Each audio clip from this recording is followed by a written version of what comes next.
99 news అనుక్షణం ప్రజల కోసం. నమస్కారం. 99 న్యూస్ కి స్వాగతం. భద్రాద్రి కొత్తగూడెం జిల్లా దమ్మాపేట మండల పరిధిలోని గండుగలపల్లి గ్రామంలో రాష్ట్ర వ్యవసాయ శాఖ మంత్రి తుమ్మల నాగేశ్వరరావుని సత్తుపల్లి శాసనసభ్యులు శ్రీమతి డాక్టర్ మట్టా రాగమయ్య ఆధ్వర్యంలో సత్తుపల్లిలో నూతనంగా మున్సిపల్ చైర్మన్ మరియు వైస్ చైర్మన్లు మర్యాదపూర్వకంగా కలిశారు. సత్తుపల్లి మున్సిపల్ చైర్మన్ రెహాన్ బేగంను మరియు వైస్ చైర్మన్ సుమలతతో పాటు మిగతా కౌన్సిలర్లను కూడా మంత్రి తుమ్మల అభినందించారు. ఈ సందర్భంగా మంత్రి తుమ్మల మరియు రాగమయ్య కౌన్సిలర్లతో సమావేశం నిర్వహించారు.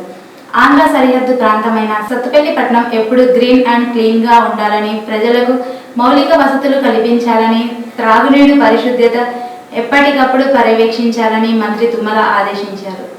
ఈ కార్యక్రమంలో సీనియర్ నాయకులు చల్లగుల్ల నరసింహారావు, ఇతర కాంగ్రెస్ నాయకులు పాల్గొన్నారు. ఖమ్మం జిల్లా సత్తుపల్లిలో తెలంగాణలో తొలి ముఖ్యమంత్రి బీఆర్ఎస్ పార్టీ అధినేత శ్రీ కల్వకుంట్ల చంద్రశేఖరరావు జన్మదిన వేడుకలు ఘనంగా నిర్వహించారు.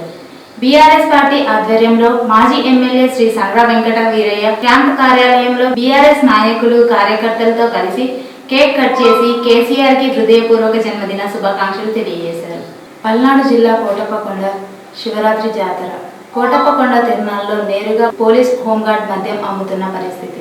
తిరునాళ్ళ విధులు గాలికి వదిలేసి మద్యం వ్యాపారంలో మునిగి ఉన్న కోటి అనే హోంగార్డ్ 3 రోజుల పాటు కోటప్పకొండ పరిసర ప్రాంతాల్లో మద్యం అమ్మకాలు నిషేధం విధించిన కలెక్టర్. నేరుగా పోలీసులే మద్యం అమ్ముతున్న వైన్యం చూసి ప్రజలు ఆగ్రహం.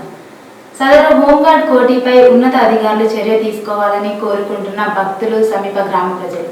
భద్రాద్రి కొత్తగూడెం జిల్లా బీఆర్ఎస్ కార్పొరేట్లు కొత్తగూడెం ప్రజల ఆకాంక్షలకు అనుగుణంగా పనిచేయాలని, నిరంతరం ప్రజల మధ్యలో ఉంటూ వారి సమస్యలను పరిష్కారానికి కృషి చేయాలని రాజ్యసభ ఎంపీ వద్దిరాజు రవిచందర్ పిలుపునిచ్చారు.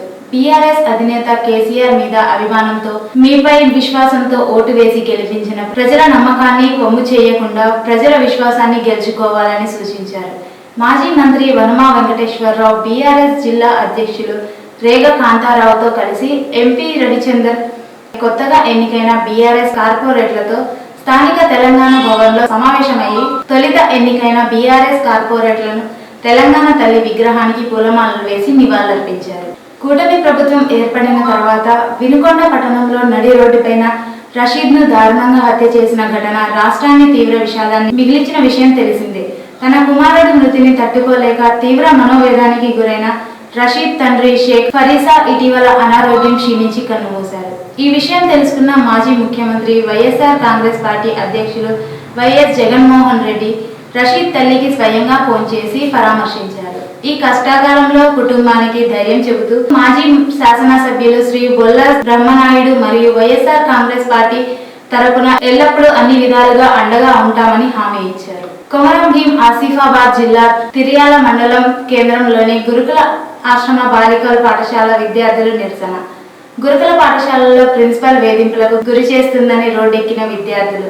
పాఠశాలకు త్రాగునీరు లేక ఇబ్బంది పడుతున్నామని, ప్రిన్సిపల్ తమను వేధిస్తుందని రోడ్డుపై బైఠాయించిన విద్యార్థులు. కడప జిల్లా పార్టీ ఆఫీసులో ప్రజలు మరియు కార్యకర్తలతో మాట్లాడిన అనంతరం శ్రీ కృష్ణదేవరాయల వారి జయంతి వేడుకల్లో పాల్గొని మీడియాతో మాట్లాడిన పార్లమెంట్ సభ్యులు వైఎస్ అవినాష్ రెడ్డి. ఈ వార్తలు ఇంతటితో సమాప్తం. 99 న్యూస్ అనుక్షణం ప్రజల కోసం.